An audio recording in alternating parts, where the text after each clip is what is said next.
Well, today I have Anton Roux in the studio with me. I can describe him as a global businessman, a sports enthusiast, or a motorsport enthusiast. And today he's going to help me unpack a question that pops up every single time I walk past an electric car. Why are they so ugly? So, Anton, before we start answering that question, I just described you briefly, but you do so much more. Yeah, Linda, it's I'm doing a number of things, but I'm the former chairman of Motorsport South Africa. I am also a former Senate member of the FIA, the global governing body of motorsport worldwide. And at the moment, I'm a trustee of the FIA Foundation, which is a charitable foundation based in London, where we promote safety on the roads and safety in motorsport.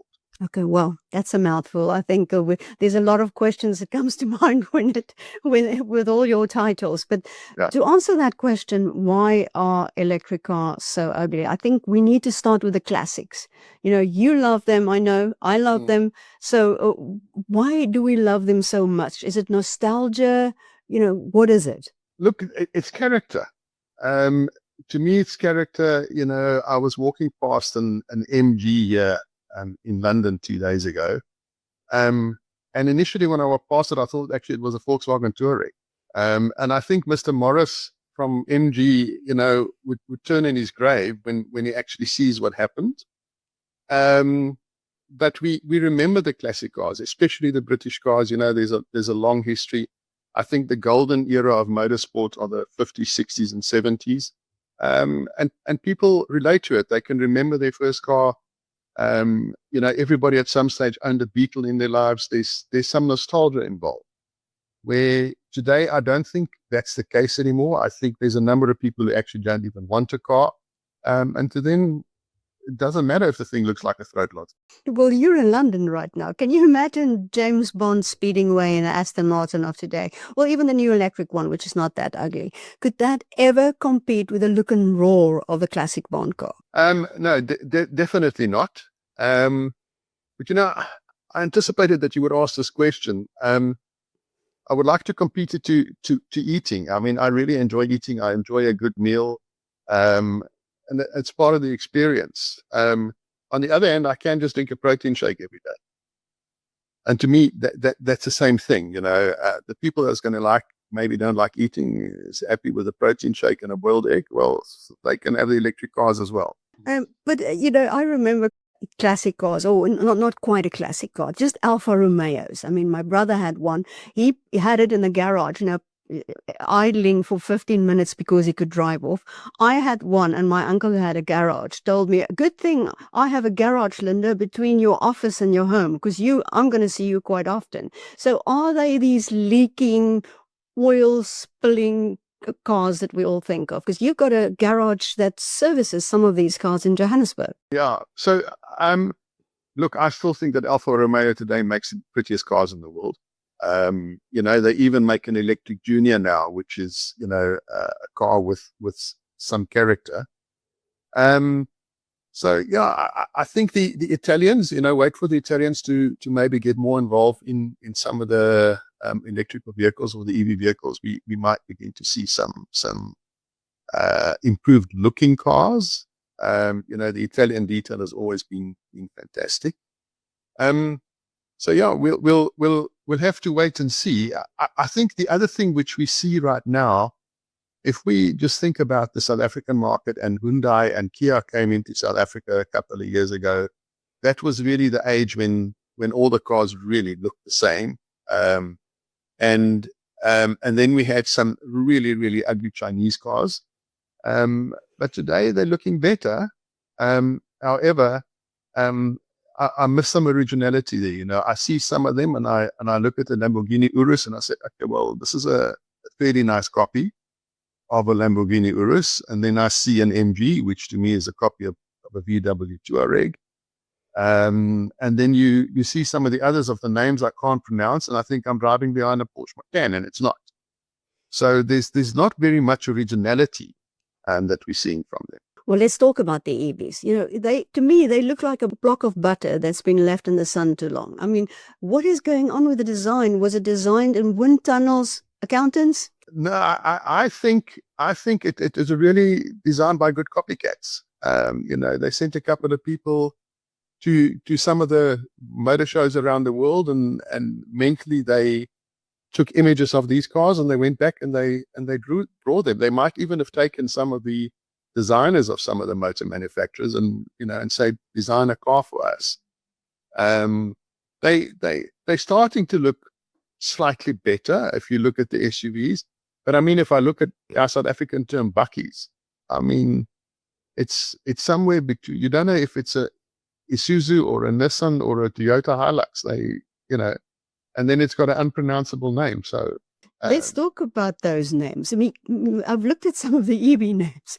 What is there? Zika 001, and the Smart is called something like the Smart #1.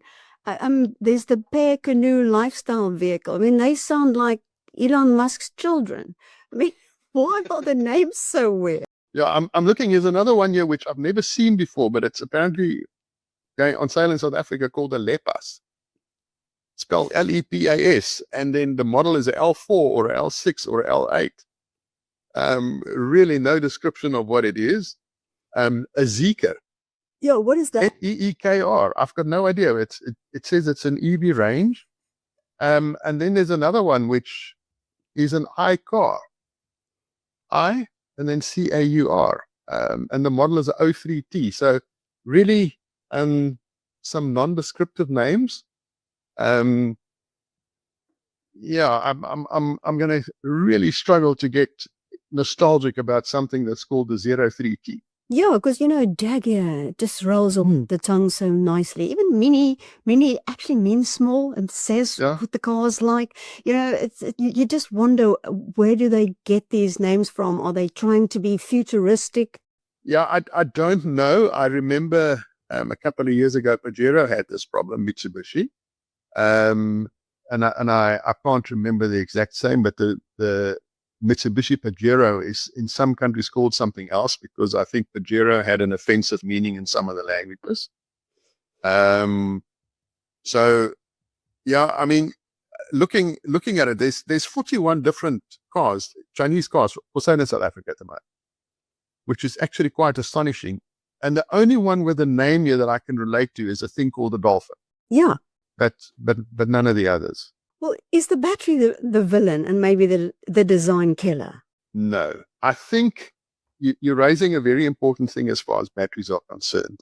I think the next big thing that we are going to see is that there will be competition as to how quickly a motor car can charge. Not so much the distance. Right now, everybody's saying EVs, they're limited by distance and so forth. But whoever can build an EV that can charge in 15 minutes will take the entire market. Very few people have got the 6 hours to charge a Tesla 3 to a full battery from home. Maybe if you've got a very predictable life and you can know what you're going to do the following day. But I had a fascinating discussion with a taxi driver here in London who was using a Tesla.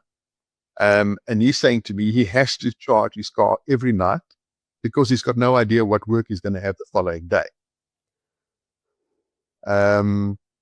So to me, I see the next technological race is going to be develop battery charging technology that you can charge your car in 15 minutes. Can we talk about something else? The grills. The grills are enormous, and some is just like a steel plate. What on earth is going on there? I mean, some of them are so big it looks as though you can barbecue a whole kudu on it. Well, the thing is, you actually don't need a grill. But I don't think anybody knows what to put on the front, because you simply don't need it. If you, I think the most of these EVs don't have more than 200 movable parts in the car versus, a normal internal combustion engine where you're looking at about 2,000 parts in the car. And you've got maybe a motor on every corner, and batteries sitting below underneath you. So you can do anything in the front. You really don't need a grill at all. You were hoping that the Italians would come up with something new. So if you could choose any car designer, living or from the past, to create a truly beautiful electric car, who would that? Pininfarina. I will go back to Pininfarina and ask them to design a different looking car. But certainly, if you go back into that, whether they did, Pininfarina designed for example, the Aston Martin that we're talking about, the James Bond one, the famous DB5 one, that was a Pininfarina design. A number of the Italian cars, Alfas, Fiats, even Ferraris, and they're still going today. So, I think it's a bit like, fashion design. You've got your Versace's and your Gucci's and your Chanel's. And I think the Chinese are going to look to those people to design prettier cars for them. I can't have you with me without asking about the Grand Prix back in South Africa. Minister Gayton McKenzie admitted that 2027, that Grand Prix won't take place now. So where are we now? I think what we need to go back into to say that there are a large number of countries around the world that really, really want to host a Formula One event. There's huge competition, and each one of those is where the country actually sees the benefit of it. I don't think it's a financial thing. If you think about it, every Formula One event is the size of the Olympic Games. You've got the private sector willing to provide the facilities. You will get your sponsors, and the last economic study that I've seen actually was just the VAT that the teams and the spectators would pay in South Africa is more than the guarantees that would be required. So from a financial point of view, it makes absolute sense. My advice to Minister McKenzie was to say, support one of our local international events in South Africa first, show that we can do it, gain some credibility and gain some experience. We had a magnificent event at Sun City last year, which was the World Rally Raid Championship. We had one of the rounds in South Africa where we had all the Dakar vehicles competing in South Africa. And I'm going to say this, we did not have a single person there from Department of Sports, Arts and Culture that actually attended the event.